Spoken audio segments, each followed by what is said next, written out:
Next on the agenda, we have a presentation by Pete and Jeff on MDA G post-TRU waste retrieval proposed remedy, a path to long-term stewardship. Gentlemen, are you ready? Okay, with that, we'll turn it over to you. Okay, thank you, Mr. Chairman.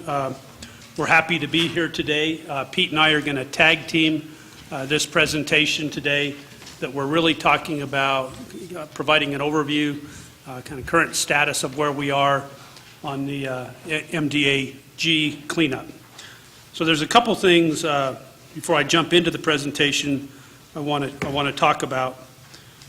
First of all, we gave a briefing to the CAB last May. I believe Dave McEnroy did this, which was an update on TA54 monitoring. So we went through all of the monitoring wells, the pore gas wells, the groundwater monitoring and everything like that. And so a little bit what I'm going to cover, because the way we did the site investigation, we continue to use those groundwater wells and things like that for monitoring. So some of the things that you're going to see today ties into what Dave talked in that presentation.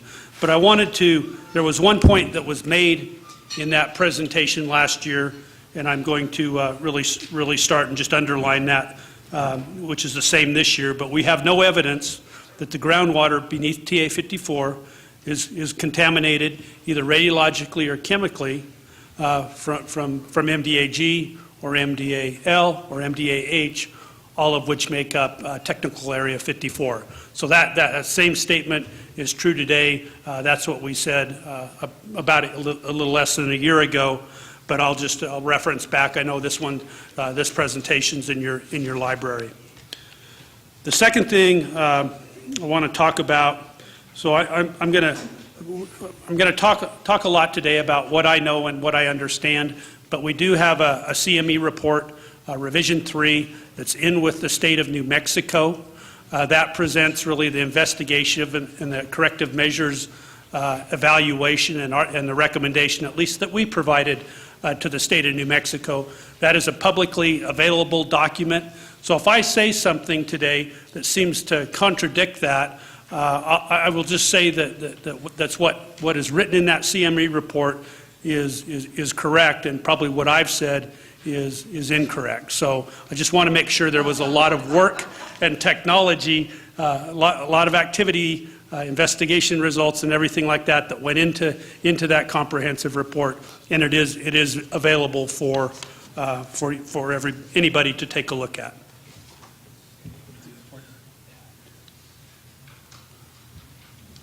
So what I'd like to cover today is I'd like to go just over a little bit of background about the waste and the history of Area G, the disposal site. I'd like to talk about how we characterized not just the waste but the site itself, and then Pete's going to talk about the regulatory process or processes for the remediation and the closure of the site. We'll talk a little bit about the path forward, and then we'll just kind of summarize and close, and then open it up to questions from the CAB.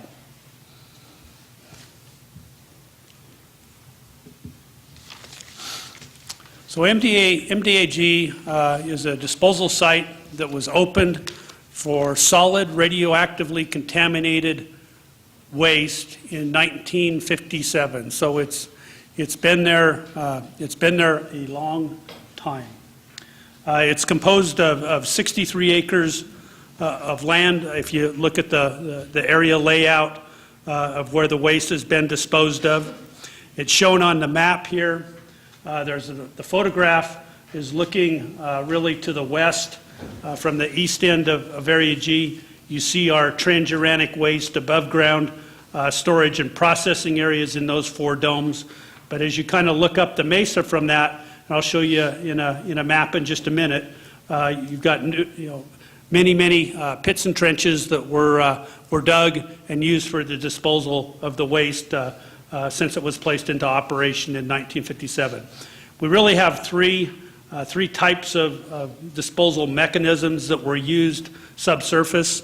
Those are the pits, So we'd build a big pit, and I'll cover that in just a minute.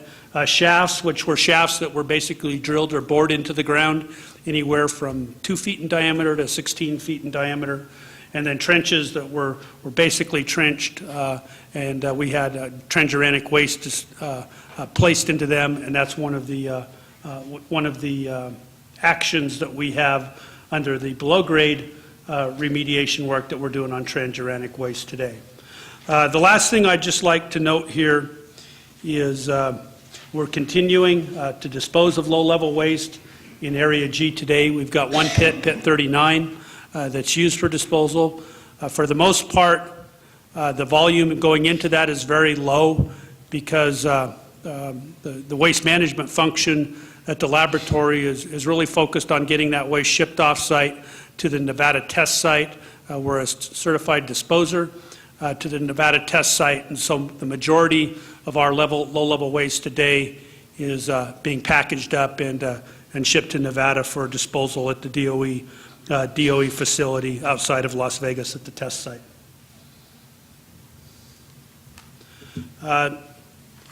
This is a map, so I promised to show you kind of the layout subsurface at Area G, and you can see the pits and the trenches that comprise the area below there. The numbers that you can see but can't really quite clearly make out, that just shows where all the shafts are. And so kind of on this and using different colors, we've tried to show several things here. The green is really the low-level waste that's been placed into the pits and trenches. And I'm going to go through a chronology over time that kind of describes this a little further. But this really just provides a little bit of a flavor. You can see the red or the brown is RCRA regulated units that we have in place. So that'll be part of the closure process. And I'll talk about the VOCs that kind of make up the reason why that is as we go forward.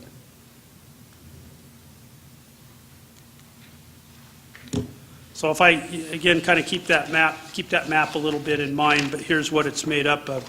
There's 312 disposal areas or pits, trench, or shaft within that whole area. There's 35 disposal pits, and then we had 2 pits that were also used for below-grade storage of transuranic waste, and those 2 pits are on our cleanup plan that are encompassed in the framework agreement for retrieval and processing of that transuranic waste. The description below just provides a kind of a listing of the things that make up that waste. In the world of shafts, 229 disposal shafts for basically low-level types of waste, and then 44 additional shafts that were used for the below-grade storage of transuranic waste. So that includes what we've talked about before with the 33 shafts. We also have 4 trenches, which I mentioned previously, that were used for the below-grade storage of transuranic waste. Again, within the framework agreement, that's one of the commitments that we're going to excavate and process that waste. And then you can see the range of depth of the waste, and the shafts are the ones that really go down to the, in some cases, down to 65 feet. If I look at a compilation of if we look at a compilation of what's been disposed since 1957, and this is really up until today, but you can see nearly 300,000 cubic meters of waste has been disposed at Area G since the opening of the facility. The inventory. Now this is, I'm going to show you a graph a little bit different, but if I just add up the curies that were disposed and don't do any half-life degradation of the nuclides, 3.87 million curies, and roughly 10,000 PE curies, which are plutonium equivalent curies, which are really kind of our benchmark measure of the transuranic content. And then within retrievably stored, this is the waste that we're committed to under the framework agreement to get out. You can see that volume significantly less, but the PE curies, plutonium equivalent curies, are quite a bit more associated with that transuranic waste. So that gives you an idea of the volume and the activity that's disposed at Area G today. This is a chart, and I think this is, again, this is where I talked about the 3.8 million. If you look on the left side, that's the total activity in curies. That's because we've, since 57, there's been a lot of the degradation of the nuclides because of the half-lives of the waste and a lot of the shorter half-lives. But if I do that calculation, I've got about 1.6 million curies that's in place in Area G today. And then if you look at the brown line, that's basically, again, the decay of the nuclides over time. But you can see, and I drew this, I had them draw this curve out for 100 years, but it basically shows the total curies, or the short-lived curies, dropping to about 13,000 curies. And then if you look at the plutonium equivalent curies, so this is the green line.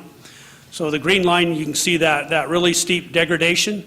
Well, that's not because of half-lives, because certainly transuranics are long-lived nuclides, but that's because of all the work in excavating out the transuranic waste. And so within the next several years, as we complete that work, that's really what it does to the PE curies. So it basically, on the scale on the right side of this, it takes it from roughly 80,000 to 100,000 down to about 6,400 PE curies.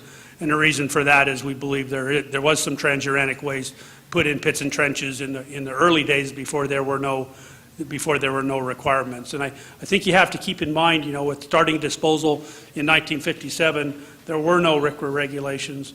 There weren't formal regulations for control of hazardous waste and things like that. Jeff, I have a question. In terms of inventory, do we have a pretty accurate list of what's in the pits, what's in the trenches, and what's in the shafts?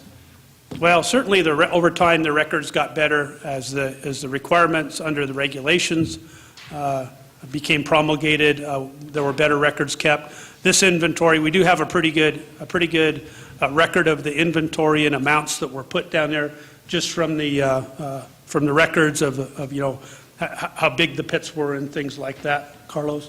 But in the early days, the records certainly weren't as good as what is kept and controlled today. It's my understanding that there's a reactor in one of the shafts? Yeah, I believe there's a small, I think it's a small reactor parts. And I guess that leads up to my next question. I'm understanding that Savannah River recently pulled a reactor out of a shaft there. Is there anything that we can learn from what they just went through to help us with that? Certainly going forward in the shafts, and we're looking at as Lee talked about earlier, the environmental assessment associated with the shafts and making sure that we're taking into account all information. But there's been shaft disposal work that's been done at Idaho. There's been shaft disposal recovery work, that's been done at Richland. And I'm not certain of the specifics at Savannah River, but at those sites, if we do go in, we're going to learn every lesson that those three sites had to go through in the recovery of the waste from their shafts. Jeff, before we leave the green hockey stick chart, yeah, I'm over here. Okay. The reason for the rapid decline is the 3706 campaign and what Not just else? 3706, but I think we really drew the line with what's below grade, which is about 100,000 PE curies today. And so that represents what we've got below grade in the pits, the trenches, and the shafts. Mr. Chair, Jeff, if you can explain real quick, because we have a larger number of audience members this time, this meeting, which is great. Can you just take like a minute or two to explain how any of these trenches, the pits, any of these devices are lined, or kind of just the composition of them? Of the Yeah, containers? they're not lined. Thank you.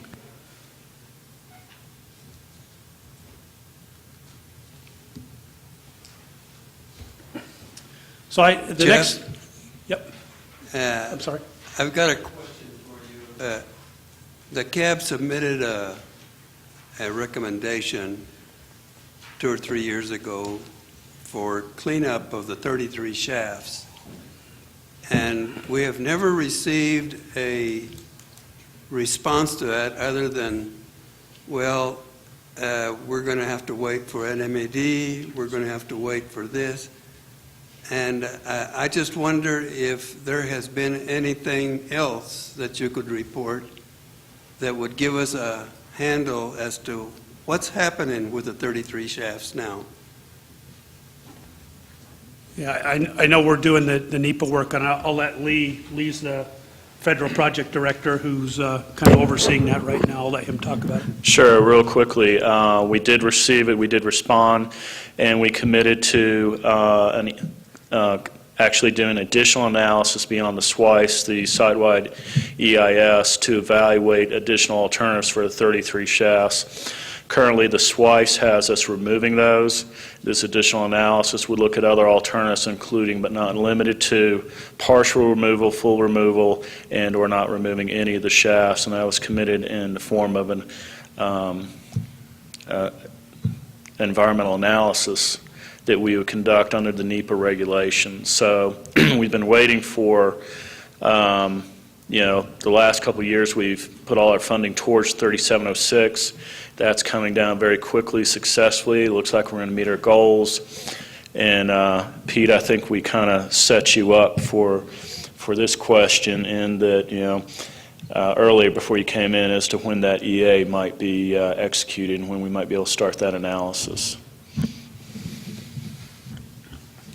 Yeah, it's our intent to move forward with that analysis as soon as possible. The primary factor that prevented us from doing that was funding. I'll talk a little bit about the budget in the time I have allotted a little later in this session. Jeff and I are in the process of going through almost project by project, process by process now to figure out what's going to get funded in 14 and what's not. So I don't know if I could commit to a specific date, but it's certainly a priority for us. Is there a possibility that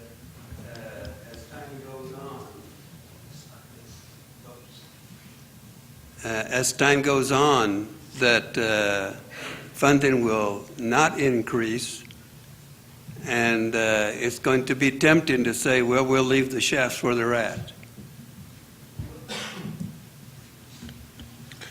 What I'd like to say is that certainly there's potential for funding decreasing or increasing or remaining stable. I'm not able to predict that, but what I'd like to say is that we would like to look to the environmental analysis that Lee just referred to help guide us in whatever decision we make. Would it be beneficial for the CAB to submit a new recommendation with some innovative ideas as to how to go about doing this in a way that is fiscally responsible, and also will do work that will not get people irradiated or anything?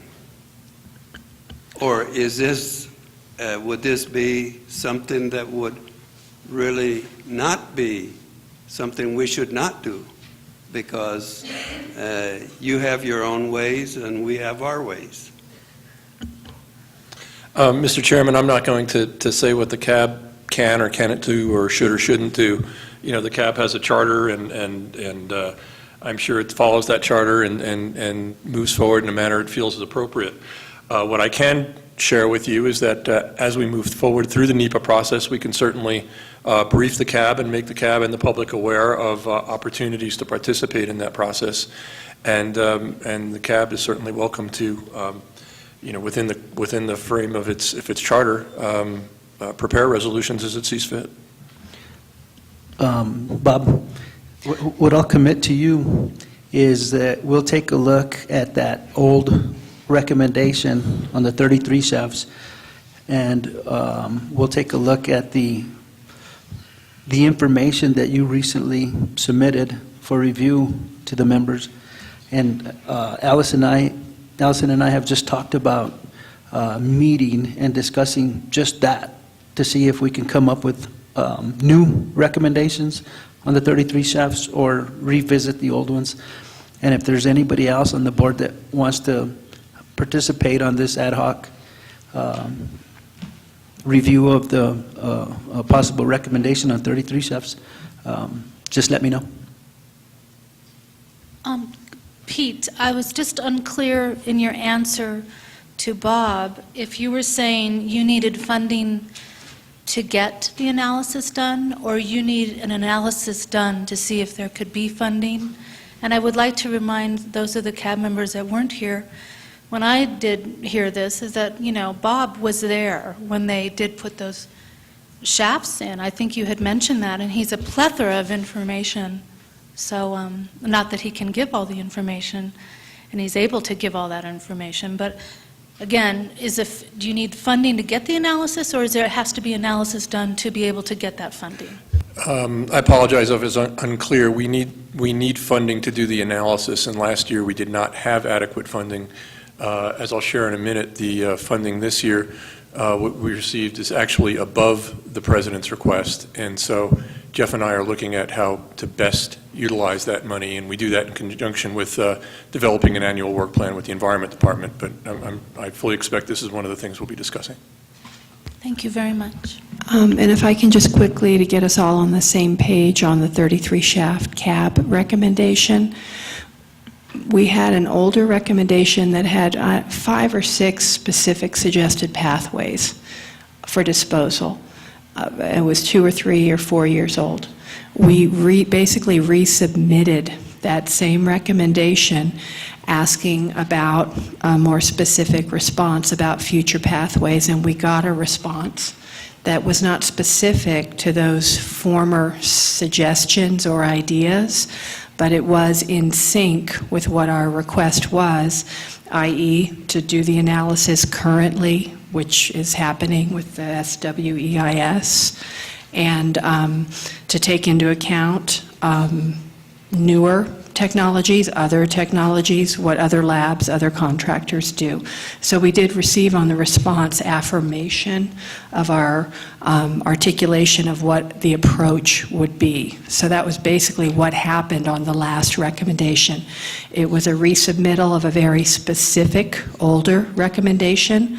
The specifics were never really responded to, partly because the analysis is being done to freshly characterize what the problem is and what potential solutions might be. But we did receive a positive affirmation in terms of the approach. Thanks. Okay. We'll keep moving forward.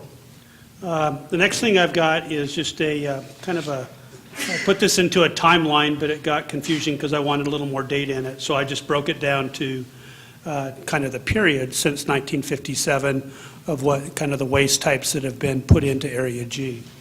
And you can see in the early years from 57 through 1970, there was really not a distinction made between low-level waste or transuranic waste.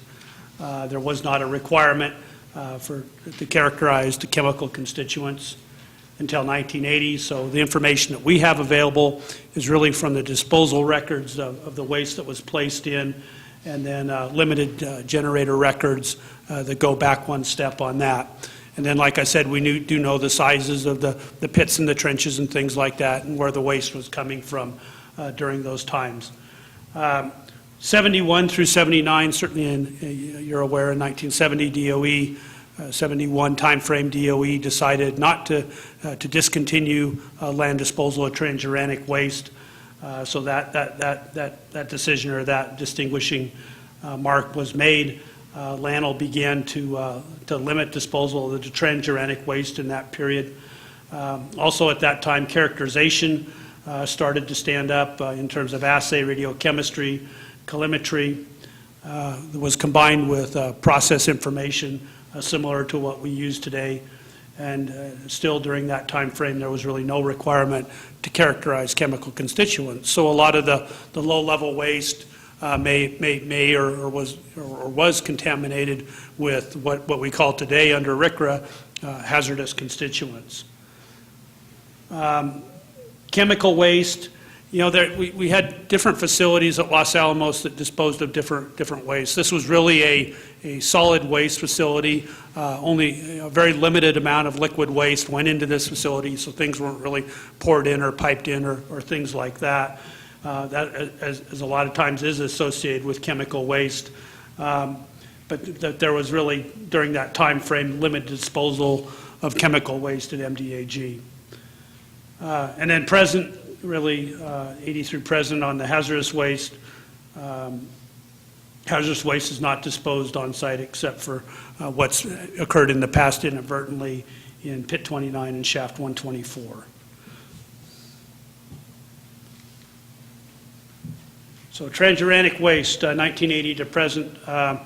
Again, we began characterization of the waste, chemical constituents, some characterization on that, and really by 1980, we were no longer disposing of any transuranic waste on site. And in fact, you know, the framework agreement, the waste that we've characterized as transuranic that went in below grade as basically storage as waste that we're going now to get back up, that was placed into below grade storage post 1970. 1980 through 1990, low level waste. This is really RCRA began to take effect in that time, but for most of the period, we did have records of the waste that went in there and process information that helped us understand. But still, there was no, during that time as RCRA came into effect, there was no requirement here to characterize the chemical constituents. 1991 through present, continuing low-level waste disposal, and as I was forthright in the beginning, we're still continuing to dispose of small amounts of low-level waste at Area G today.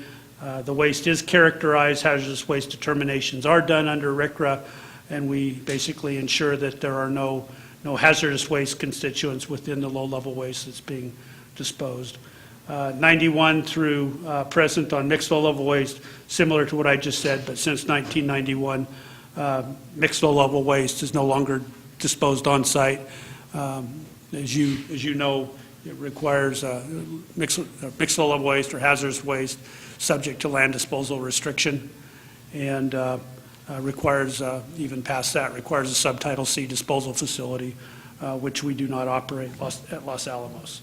So that's kind of a snapshot of the waste that makes up that roughly 300,000 cubic meters of waste that I talked about in the presentation.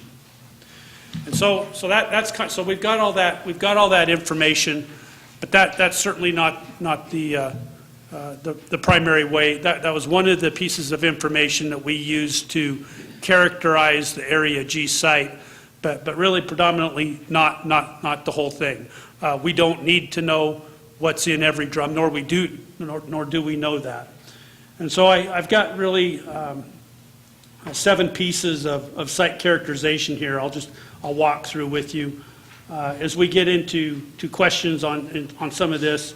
As we complete the discussion, I've got a number of my folks here from the technical side and from the regulatory side that can help explain a little bit of this. But it really starts with the site geology and the hydrology. We've got a lot of boreholes, and I'll show you the map on the boreholes, but the boreholes are really used to kind of bore in and collect sediments, and then from those bore sediments, we can see and if there's any hazardous or radiological constituents. We do straight hole bores. We also do some slant bores, so if we want to get under a pit or something like that, we'll basically slant in under that. So we get a lot of information of is the waste migrating or isn't it migrating by doing that. Surface soil and stormwater analysis, so soil samples, from the tops, certainly for all the runoff, part of our monitoring program. Pore gas analysis, so we'll drill boreholes and then basically put those under suction and basically suck out gases, look for VOC analytes in those gases. Groundwater monitoring, and then moisture monitoring, and finally, like I just talked about, the waste disposal records and kind of what we know was put in that facility over time. What's that? Oh, VOC is volatile organic compound. So that's basically things like TCE, which I can't exactly say out, and TCA, but basically different volatile organic chemical constituents is what we see in the vapor. Thanks. Sorry, I speak in a lot of acronyms, and I apologize for that. So we've got well-characterized geology today. We learn a lot. We learn a lot from about the geology as we went through the collection of the sediments in the boreholes, the geological samples, shows us kind of the orientation of the geology. In addition to that, a lot of the boreholes and the pore gas, we learn a lot about the Vadose zone, which is really the zone between the top and as we go down before we get to the groundwater. We know we do not, we don't have perch zones in there and things like that. But we believe we understand the geology below Area G quite well. That presents kind of a cutaway of what that looks like. Groundwater on the water tables down about 800 feet is where we first start to see groundwater.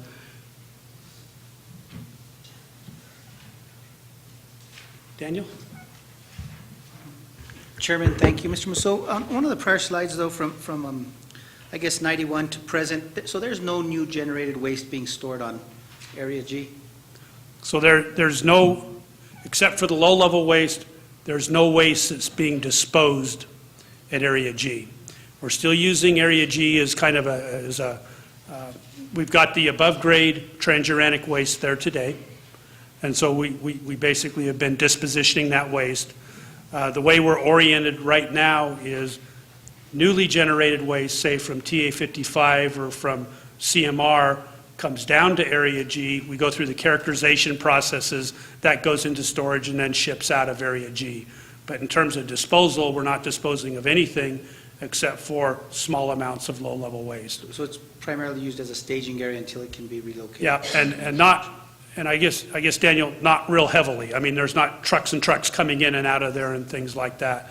Our generation rate of the newly transuranic waste is somewhere between 400 and 600 drums a year, something like that. So it's not a lot of waste. And again, one of the agreements under the framework agreement was really focused on not accumulating newly generated waste. So in addition to getting rid of the above grade, say 3706, we've got commitments in the framework agreement to get rid of the FY12 and the FY13 new generated by the end of this year too. Mr. Chairman, Mr. Mousseau, so what you are storing there as far as low level, are you lining the ground right now? How are you disposing of that? Pit 39 is not a lined pit. It's an unlined pit. That waste is disposed in accordance of what's called a performance assessment and a composite analysis, which is basically an analysis of the risk of the disposal of that waste. It looks at really the geology, the migration of that waste to any receptors. And I know at one time there was a request for a briefing on and that's all done under a DOE order. Pete's going to talk just a teeny bit about it because we got to do some closure under that along with under the consent order. But we would be happy. I didn't want to do it today because this is a pretty big topic. But we would be happy to come back and really go through the details of what the performance assessment composite analysis process is that allows us to continue to dispose of the low-level waste under DOE requirements. Thank you. I wanted to ask the question concerning technical capability. When you've got a lot of data here that was done in earlier times, And the lab had a very powerful radiochemistry and chemistry background, and they were funded for it. Has their capability to do technical work dwindled or grown?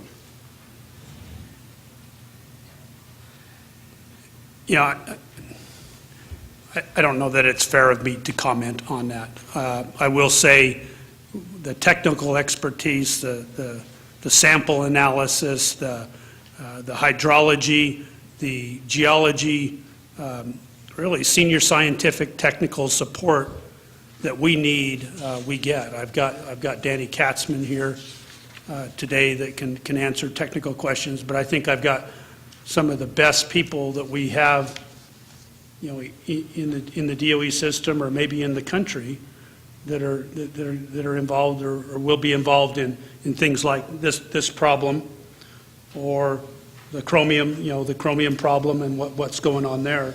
So I do think I do think we have good capabilities, but I've been here about 3 years now, so I can't. It's hard for me to go back, and as long as, you know, including you, have been here to do a comparison of that. The next thing I'd talk about, oh, I'm sorry. I just had a quick question. Oh, wait, hold on, yeah.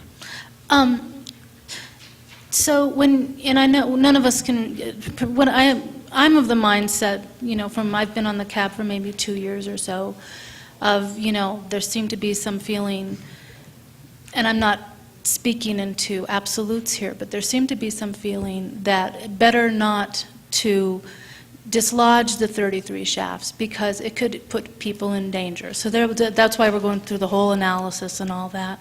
But I just wanted to ask, because I know Carlos had mentioned the thing about a nuclear reactor possibly being in there, and then sometimes I hear we don't really know. So my questions are, what is the small nuclear reactor? Because I think you had said that possibly was there.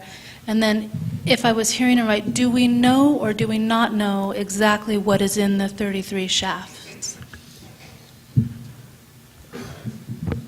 So, I believe Mr. Hinkle's in our audience right now. He could probably tell us the exact shaft and the point of location. In fact, I know he knows that number, which shaft it's in, and it's in the top of the reactor. It's called the lamprey reactor. Lamprey is an acronym for, I have it written down somewhere. I have some of the original records. It's absolutely there.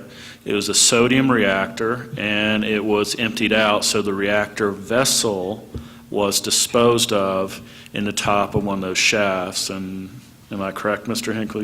Actually, it's a single shaft, and it's about 16,000 pounds concrete inside the reactor, and then the reactor is in the whole shaft is concrete in the ground. Okay, so it's a No fuel. it's an independent, yes, there's no fuel in it. It was an independent shaft disposal all in its own self. And it was a research reactor for deep space, was that correct? I believe so. Okay. I think that's okay. So, and one of the things that's interesting with all the TRU waste that we've managed is we don't do chemical characterization. We have enough records of what was put in there that the Carlsbad Central Characterization Program can completely characterize our waste 99% of the time without any additional chemical characterization. When we removed the 16 RH shafts when I first got here, the records were so precise that it acknowledged that there was half a lead brick in one of those shafts, which did make it RCRA regulated, and we had to work with the state on that very issue, that we had the records down into what's in the 33 shafts. These are associated shafts down to the half brick.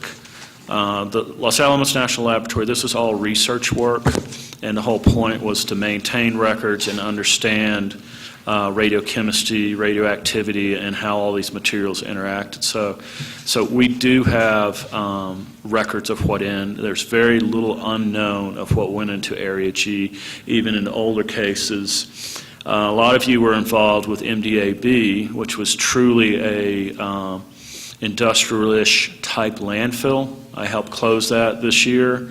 Last fiscal year, I helped close that. And in that case, we had the mystery Jeep and the mystery truck. Where are we really going to find it? Where are we going to find ordnance in there? Were there compressed gas cylinders? There's a lot of unknown with that project, and that really was a true dump. I hate to say that. Area G is a managed landfill, and we do have good records. And it's nice that we have that we don't have to do a lot of characterization. We can literally go back to the records, and to meet the WHIP waste acceptance criteria, without additional chemical analysis, I think says a lot to what we really know about what's in Area G. And in response to your question, it's not really a nuclear reactor that's down there. It's only the ghost of one. The vessel, yeah, yes.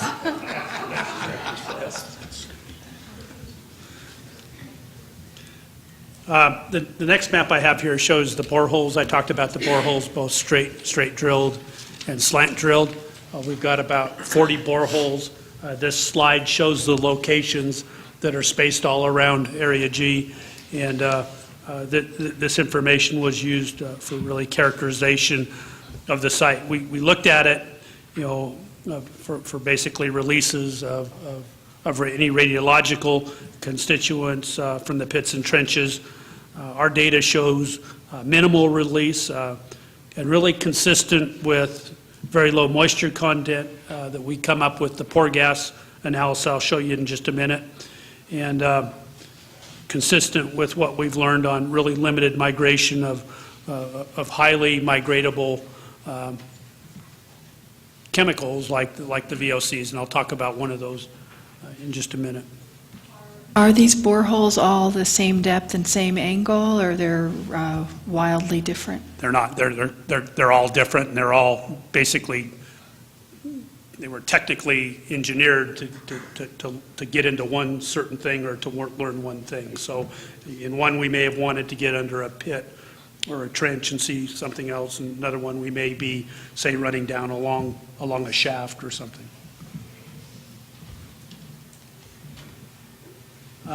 Again, this one is the Vadose zone, so we're looking really at pore gas monitoring on this. We've got roughly 20 pore gas monitoring boreholes that we've drilled around Area G.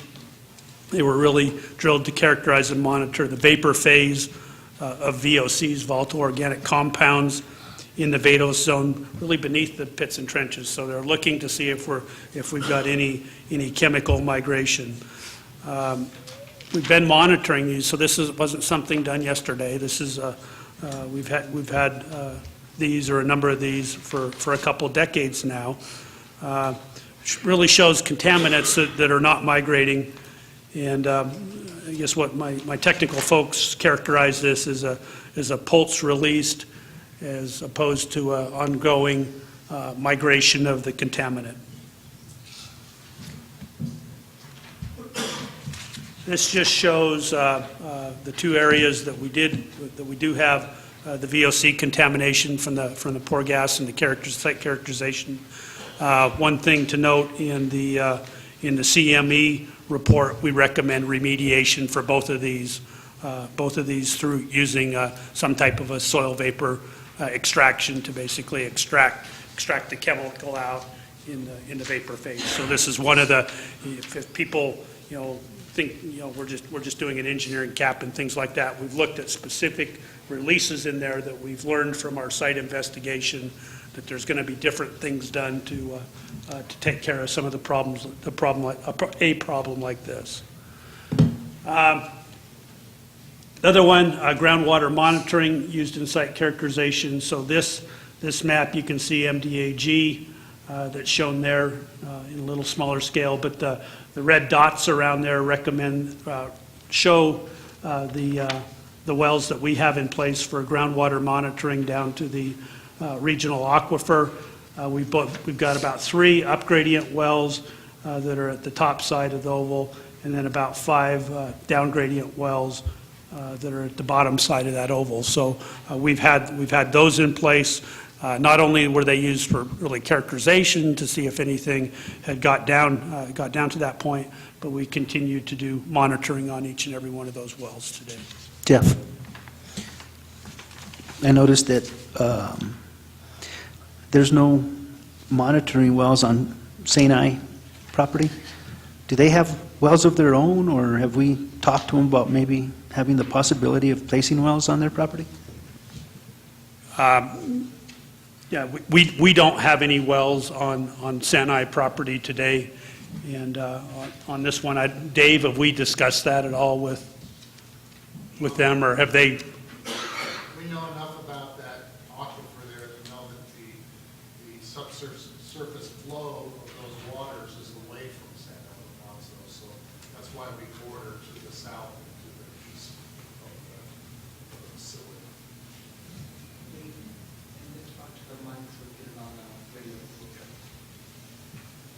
Okay, so what Dave said for the record was that if you look at the water flow, the groundwater flow is away from the Sanai Pueblo, basically goes down gradient from kind of top left to bottom right is how it flows. Excuse me, I have a question about that, because NMED in its response seemed to question that assertion and said that, in fact, there was a need for additional wells to the northwest of Area G, towards the Buckman well field and towards San Ildefonso. And I guess they asked for that well several years ago, at least one well. What's the status on that, and why hasn't it been drilled yet? Danny? Yes, sir. Can you step up to the microphone just so we can get it on the record? I don't know if there's a pointer here that might help. What Alex is talking about, if you look at the oval and you look at the letters Area G/MDA G, just to the right of that is a well called R41. You can see it if you look closely on the figure there. Thanks, Jeff. There is, in our existing data beneath that general area, some of the recent data show what looks like it could be a little perturbation in the water table in that general area that led NMED to recommend or actually require a well to the west, sort of west-northwest of R41 to kind of fill a gap in the sort of the completeness of the monitoring network ultimately. Our correspondence to the Environment Department suggested that although we didn't necessarily dispute the need for that well, the well at this time didn't change anything about our recommendations for the remedy. And so we proposed to the Environment Department that they continue to process the remedy and that we would evaluate the need for that well as part of long-term monitoring, sort of performance monitoring once the remedies are decided and in place. So there is an outstanding well west of 41, R41 to sort of ultimately complete what may be anticipated to be a long-term performance monitoring network for the site. And Danny, has NMED responded to your Yes, response? they've responded that And the what- extension requests were drill the accepted. well. To drill the well. The extension to drill the well and consider it post-CME statement of basis was accepted. And didn't they also require some additional testing of some of the wells out there to establish that they are actually in communication with groundwater? Which wells? I'm not sure about that, Alex. It's in their comments for the CME. I don't have the specific well numbers with me right now. I can go to my car and get the CME. I'm not sure what you mean by connection to the groundwater. Well, they questioned whether or not some of the wells that you were using for monitoring the regional wells were actually in communication with groundwater. That doesn't sound familiar to me. I mean, all of our regional aquifer wells are very clearly in communication with groundwater in the regional aquifer. There's simply no question about that. And to my knowledge, NMED has not contested that question or that issue. And then didn't NMED with respect to that one well say that the majority contaminants emanating from Area G could actually be missed if that well was not in place? I don't recall a comment like that. They did say that. It's in there. That the majority of contaminants could be missed? Yes, they actually said a large majority of contaminants could be missed. I'm not familiar with that comment. Sorry, what is CME that you guys are speaking of? Real quick, the location west of R41, is that on lab property or Sanai? That would be on lab It's on property. lab property. The San Ildefonso boundary on that map is shown as the orange It's the jagged yellow- line yeah, off that to yellow the one. north of Area G. So there's no well yet? So there's, San Ildefonso, there- not one. LANL actually does, or I'm sorry, there are wells that the laboratory put on San Ildefonso land far to the north of the site and in no way related to the investigations of TA 54.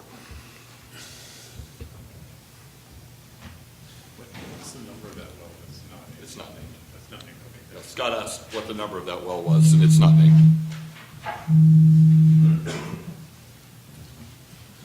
So this is the kind of the results or some of the information that's presented in the CME and the investigation reports that have been put together from the Phase 1 RCRA investigation that was done in the early to mid-90s, the consent order investigation under the 2005 consent order, and then just supplemental information that was put together in 2007. As I've said so far, there's no evidence of regional groundwater contamination, and we believe, so kind of going back through with the waste records, with the site investigation between the boreholes, the pore gas, the groundwater monitoring, moisture monitoring, the soil, and runoff.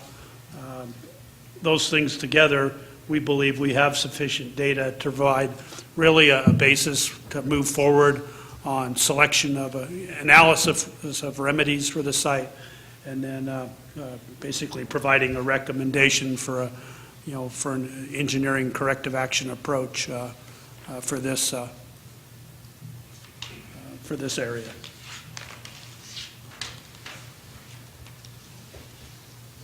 The other thing I'd like to, this kind of goes back a little bit to the briefing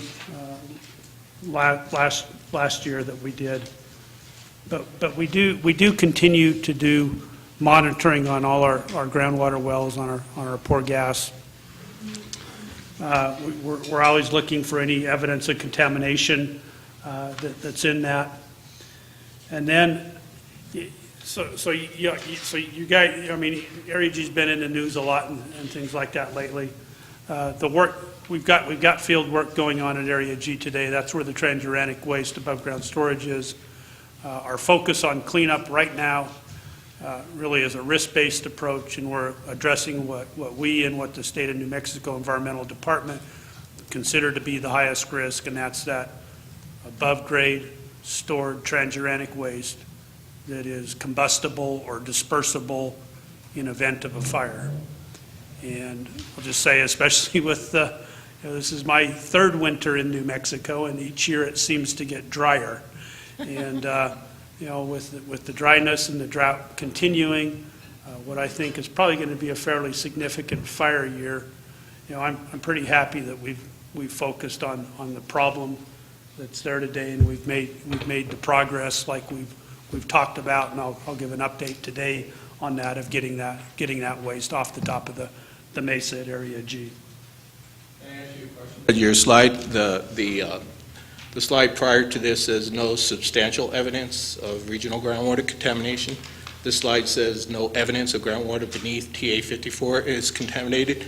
Are those statements saying the same thing, or? Danny, is there any, I don't think there's any difference, so I think we used an adjective there we probably didn't need, but we don't have evidence. Okay, I'm going to turn it over. Oh, sorry. Excuse me, before you leave, go back to that last slide. Down there, you saying you're beginning work on below-grade TRU removal.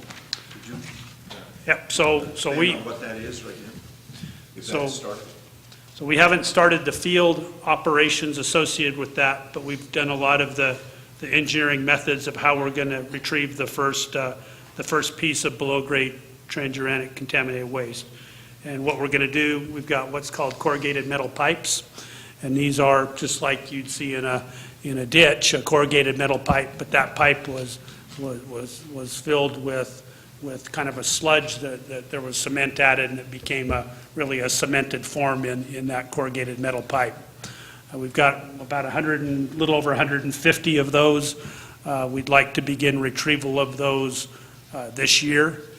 We've got a framework agreement interim measure that we need to have, I think, 250 cubic meters out by the end of fiscal year 15. We need to get started and rolling with that work to meet that mark. This will be the first piece that we tackle on this. So we're going to finish up 3706. I'll talk about it a little more later, but we're going to work on clearing the deck of all the other any other transuranic waste that's at Area G above grade, and starting on the removal of the corrugated metal pipes this year. So.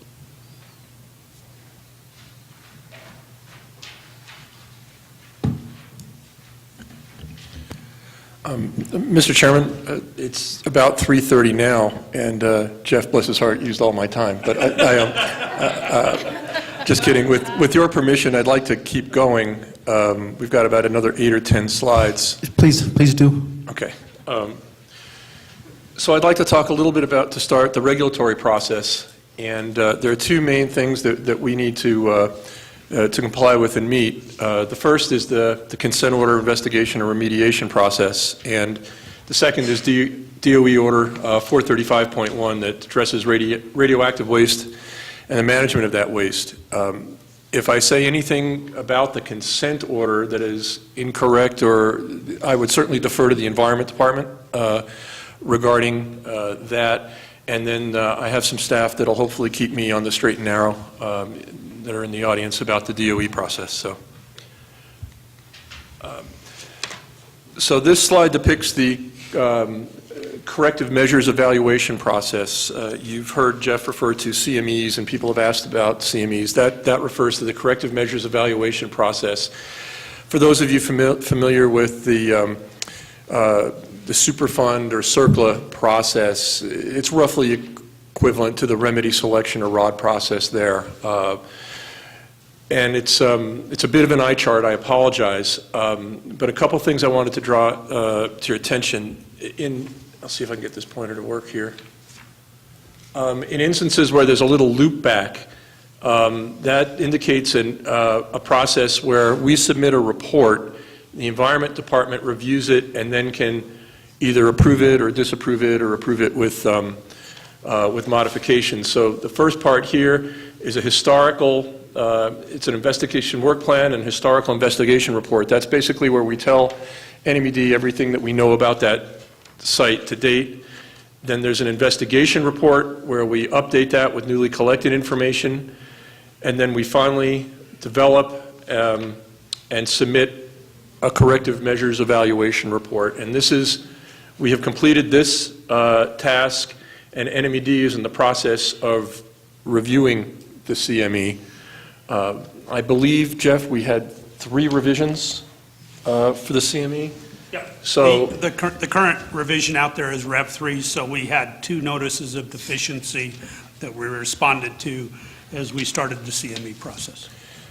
So that's kind of where we're at, and then these yellow or gold boxes depict areas where the public can have input into the process. After NMED selects the remedy and issues what is called a statement of basis, the inappropriate acronym there is SOB, then we go over to the public comment.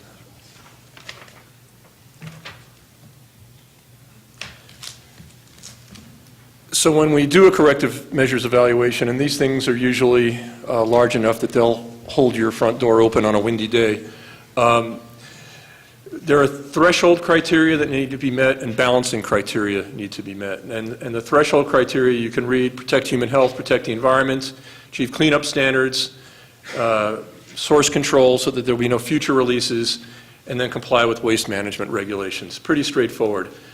The balancing criteria are used to identify the recommended alternative, because when we submit a CME to the state, I think the last Rev had, gosh, please correct me if I'm wrong, I think it may have had as many as 12 potential remedies.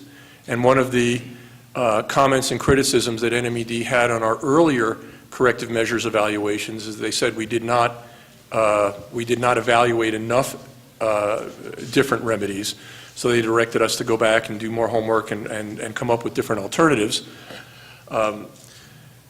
So they also look at the long-term reliability effectiveness, reduction of toxicity, mobility and volume, effectiveness, implementability, and then also cost is a factor or a balancing criteria factor that's considered. This is just a real quick summary of some of the alternatives that we considered, and I wanted to share some of the estimated costs and durations to give the board an idea of the range of options that we looked at. In NEPA, there's always a no-action alternative, so you look at what happens if you just don't do anything, and that wouldn't cost much and wouldn't take much time, obviously. All the way down to an alternative where we excavated the pits and shafts, did soil vapor extraction, and then institutional controls, and you see an estimated cost of $29 billion with a B and 30 years to execute. And then alternatives in between. Most of them included engineered caps, evapotranspiration caps. I know we looked at a chemical area management unit, CAMU, and other things. So these numbers here give you an idea of the duration and time and the estimated cost. Now this estimated cost here raised several eyebrows and has been the recipient of some criticism as being extraordinarily high and unrealistic, and in some instances folks have said, well, Department of Energy came up with that number because they really didn't want to do that alternative, and they figure if they just made the number high enough, they wouldn't have to. And there's a lot that goes into this number. I'm not prepared to defend it today, but things that go into that number would be, for example, off-site disposal of the waste. Well, that's a multi-billion-dollar, essentially, disposal fee, ultimately. Contingency. If you're looking at a construction project that's of this magnitude and this duration, you're going to have a fairly significant amount of contingency in that. Things like overhead, things like adder costs, they just get multiplied to such a high level when you're looking at an engineering project that would be this great. And if the CAB wants us to come back and talk more about the specifics and the cost estimates and stuff like that, we certainly could. But these aren't final cost estimates by any stretch. When the Environment Department issues a statement of ACES, selects a final remedy, some of the other steps in that process include the department developing a corrective measures implementation plan, which basically is a cost and schedule for how we would implement the remedy. And in that instance, that's when these numbers would be refined to a much greater detail. Pete? Yes? In terms of dollars, I guess what I don't see here, and kind of hoping that some of the rest of the board members would want to see, as well as I want to see, is maybe a mixture of both of those alternatives in terms of, is there 90, 95% easily retrievable within the M dollar figure, and then maybe 10 to 15 or 5% of something that's not so easily retrievable that fits into that 29B figure, and maybe a combination that you can work up and show the board that kind of works both into another option? Mr. Chairman, what I might offer is maybe a separate discussion where we go over the alternatives in a little more detail, because that might give you the board an opportunity to look at what was proposed and why, and if the board feels like there were alternatives, quite frankly, that we didn't include or should have included, that would like to be included, we can have that discussion possibly as well. Do you have a place in mind where that waste could go? I mean, if New Mexico doesn't want it, is there somebody else who would be willing to take it even? I'll probably seek Jeff's help here.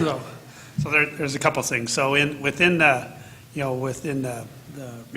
excavation alternative, we looked at the majority of that waste being mixed low-level waste, so it was radiological waste that was mixed with hazardous constituents, or we wouldn't be able to prove through characterization methods that a listed waste hadn't contacted radiological waste. So if you look at the facilities that are in the United States today for both the treatment and the disposal of that type of waste, there's only two. There's Energy Solutions Facility up in Clive, Utah, and there's Waste Control Specialists down in Andrews, Texas. Certainly the amount of waste that you're looking at here would be probably a substantial amount to either facility. I haven't compared whether it's within their permit, but those are the two facilities that can take at least mixed flow or very different types of mixed flow level waste today. I wouldn't say that what they could accept is comprehensive to what we have disposed. A quick question. Was the excavation alternative in versions 1 or 2 of the CME or only in Rev 3? I think the excavation alternatives were in all of the three. What occurred was during the REV process, we added alternatives to the analysis. So, Another question.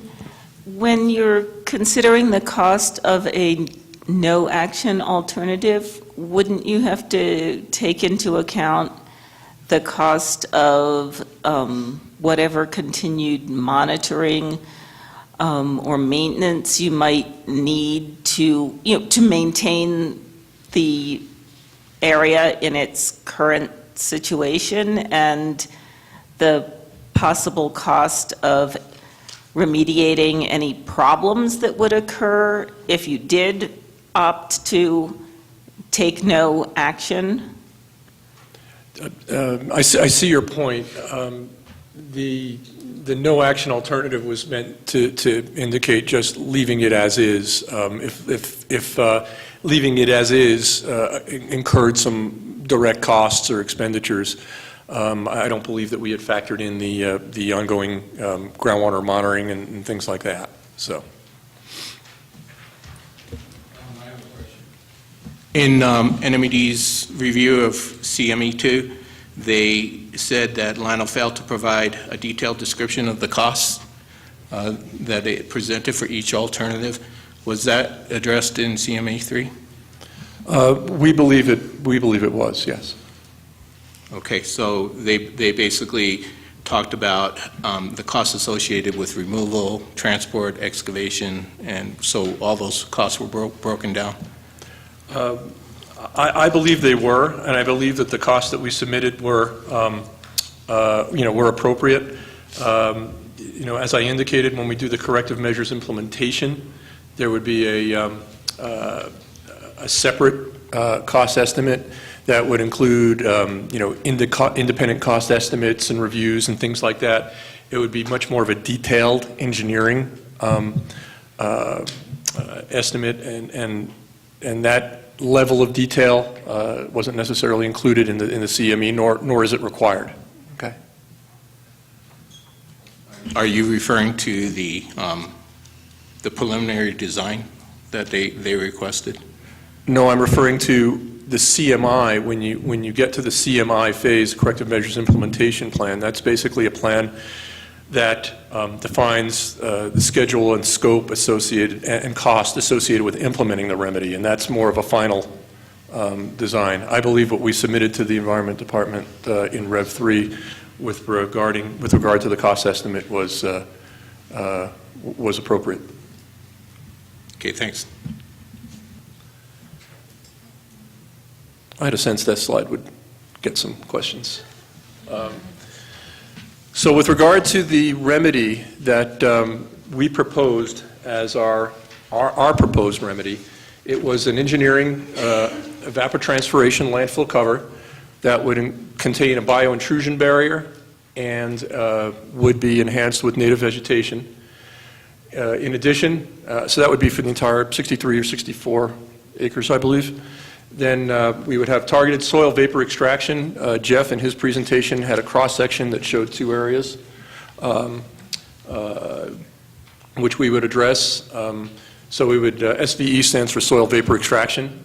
So our proposed remedy or preferred remedy included that. And then long-term monitoring and maintenance to verify the integrity and long-term performance of the ET cover. It's very important when these types of landfill covers are constructed that there is a monitoring and maintenance plan that goes along with that, because the success and performance of that cover is directly related to the integrity of the cap, the ability of vegetation to grow, to not have situations where there might be differential subsidence or cracking in the cap, which could reduce the cap integrity. So the closure, post-closure, maintenance, and monitoring aspect of a remedy like this is in my opinion, pretty significant.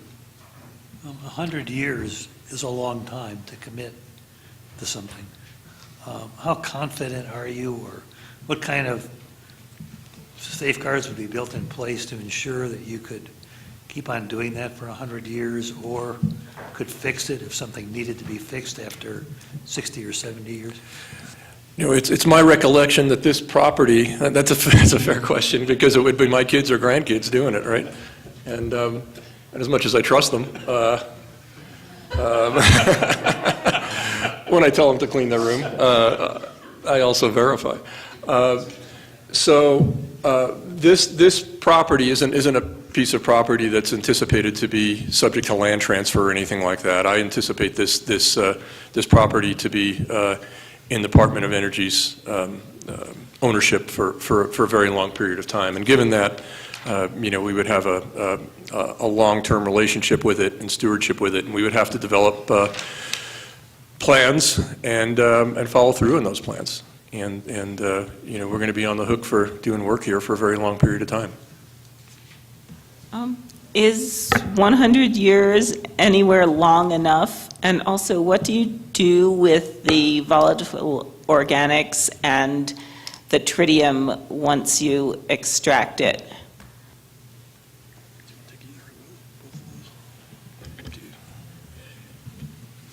Yeah, probably looking out into the future, you know, it's hard, like Pete had to answer. 100 years is quite a long time. Certainly on this site, I would, you know, if I was here 100 years from now, I would guess to look at it and see that monitoring would continue with it, with the radionuclides there. What was the second? I'm sorry, Nona, what was the second? Oh, the second part is what is done with the volatile organic compounds and the tritium when you extract them? Or Sorry. after you extract them, how is it disposed of or dealt with? So we extract the VOCs as a vapor, we change it back into a liquid phase, and it's dispositioned as a hazardous or a mixed waste at that point. Tritium, Danny, I don't know, I'm not. I'm sorry, both of these are extracted and they're collected on resins and basically disposed of that way. So the tritium would be the same. And VOCs are all collected and disposed of in accordance with all appropriate hazardous waste regulations. So on the VOCs, it's like a carbon bed or something like that. Right. Right. It's actually the VOC area of contamination would probably all ultimately fit in such a tiny container. It's very small in the sense of pounds of contaminants that are actually out in the environment. Very, very small amount. Typically thoroughly treated and destroyed.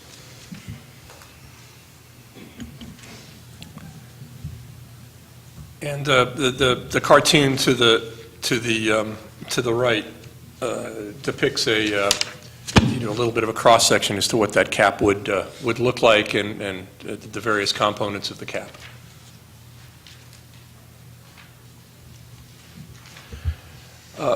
So I talked a fair amount here about the corrective measures evaluation process that we're required to go through the consent order and through RCRA.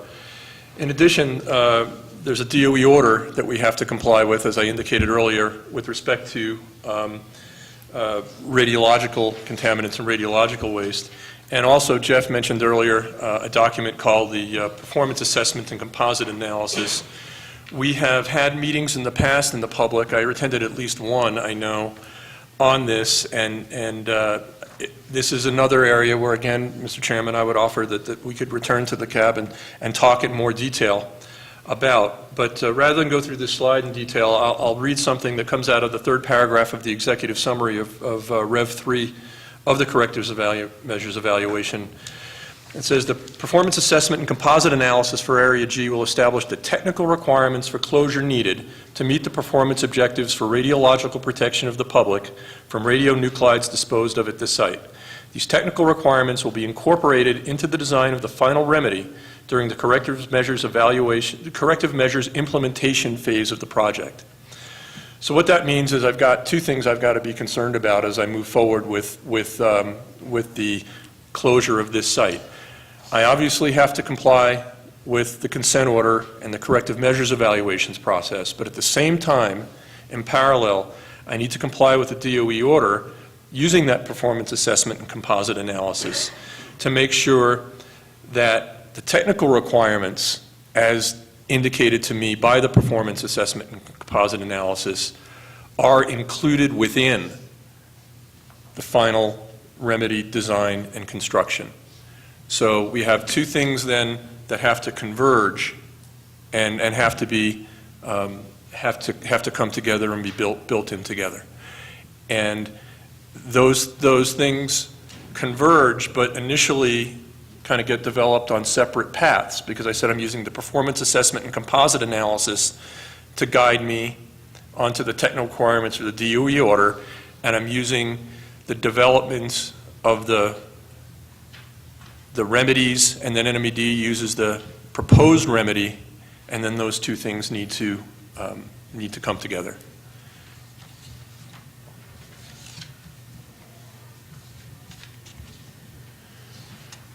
So path forward, as we indicated, the Environment Department is reviewing the CME and ultimately will issue a statement of basis, and they will public notice that, and there will be opportunities for a public hearing and public comment on the selected remedy. At the same time, we have to render a determination as to whether the proposed remedy is protective under the radiological authority that I have, and that was that second piece. And then we need to close the active RCRA units. And then after that, we're going to be, after the statement of basis is issued, we're going to be completing the TRU campaigns that Jeff had described, the above ground, the below ground. Capital project authorization is kind of code for the internal process that I need to go through as a federal employee to authorize the work to Jeff and his staff in a way that's consistent with the DOE orders that I have to comply with. And then ultimately, we would, once the corrective measures implementation is submitted and approved, we move through by executing the project, ultimately obtaining a certificate of completion from the Environment Department, and then the final step would be removing the facility or the MDA G from the hazardous waste permit, and I'm talking years and years and years out now. This isn't going to happen before Christmas or next Christmas. This is going to be a very complicated, technically challenging project, and that's kind of what I wanted to leave you with in the summary. This isn't a slam dunk. This is the biggest landfill we have at the laboratory. Jeff showed you all the characterization data that was associated with it. It's a lot of work from a lot of people over a long period of time to get where we are now, and there's going to be a lot more work to get us to where we need to be in the future. We realize that this affects a lot of people. We realize that a lot of people have opinions on this. We have to comply with a couple of different things during the process, both with NMED, the consent order, the DOE orders. What we will commit is to be open, to be as complete and transparent as we can be. And through those processes that I've laid out, we're going to move forward. Final decisions will be reached, and we'll take an action-based cleanup. I feel that everything that we've done to date, Jeff talked about the TRU waste The 3706, the True Waste Removal Campaign, addressing the highest risk and the highest priorities first. That's the approach that I think professionally makes the best sense, and that's the direction I hope that we'll continue with in the future. So, Mr. Chairman, we've gone on well beyond our time, but this isn't a presentation I think that could be made quickly or simply, because there's just so much there. And I would also like to offer, Mr. Chairman, that this not be the last presentation, that if the CAB's pleasure to have a presentation on the remedies, have a presentation on the performance assessment, composite analysis, things like that, I would certainly look forward to receiving those requests and responding to them. Thank you, Mr. Chairman.